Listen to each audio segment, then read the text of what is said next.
پێویستی بژێوی ژیان وا دەکات مرۆڤ گوێ بە قورسی و زەحمەتی کاری ڕۆژانەی نەدات. ئێستا ژمارەیەکی زۆر لە کوردانی ڕۆژهەڵاتی کوردستان سەرقاڵن بە کاری کۆڵبەری لە نێوان سنوورەکانی هەرێمی کوردستان و کۆماری ئیسلامی ئێران. بە شێوەیەکی ڕێگاپێدراو ڕۆژانە زیاتر لە 100 جۆری کاڵا و پێداویستی ئازادکراو بە درێژایی چەندان کیلۆمەتر بە کۆڵیان ئەو کاڵایانە دەگوازنەوە.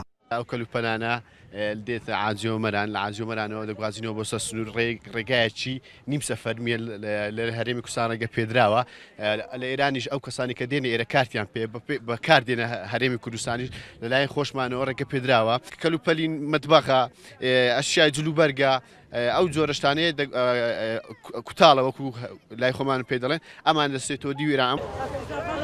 کاری کۆڵبەری لە سنووری هەر سێ پارێزگای ئورمیە و سنە و کرماشانی ڕۆژهەڵاتی کوردستان زیاتر لە 85,000 کەس کارتی کارکردنی بۆ کراوە. ڕۆژانە 25 بۆ 50 تەن کاڵا و شتومەک هاوردەی کۆماری ئیسلامی ئێران دەکەن بۆ دەستکەوتنی بژێوی ژیانی ڕۆژانەیان.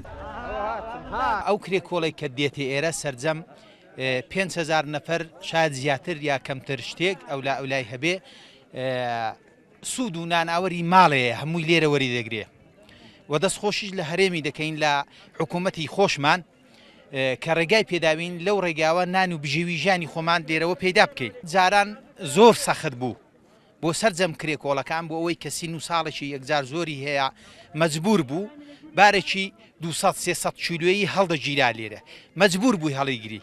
وەلی دەستخۆشی لە حکوومەتی خۆمان دەکەم لە ئێرانێ کە ئەو کارێک کرد هێنای بەرنامەرزی بۆ کرد بارەکەی هێنا کردێ 80 کیلۆ پێش 200-220 کیلۆ هەڵدەگرت 300 کیلۆ هەڵدەگرت هیوا بوو 350 کیلۆی هەڵدەگرت پارەکان نەدەدا تقریبان 5 سەلیسی ئەوانوێ دەدای بە 200-250,000 تمەنی ئەحانەکانە باشە 80 کیلۆ هەڵدەگرت 150,000 دەدەنی.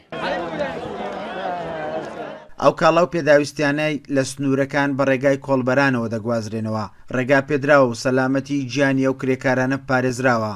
بەڵام بۆ هەندێکیان کە تەمەنێکی زۆریان هەیە گرانی و زەحمەتی کارەکە کرێکارانی نیگەران کردووە. کێشی کۆڵەکانیان لە ئێستادا تەنها 80 کیلۆگرام ڕێگایان پێدراوە لە ڕابردوشدا لە نێوان 100 تا 350 کیلۆگرام بوو. لەپاڵ دەواازەی سنووری حاجی ئۆمەران کە دەواازەیەکی ڕسمیە لە نێوان کۆماری ئیسلامی ئێران و هەرێمی کوردستان دەواازەیەکی تری ناڕسمی هەیە.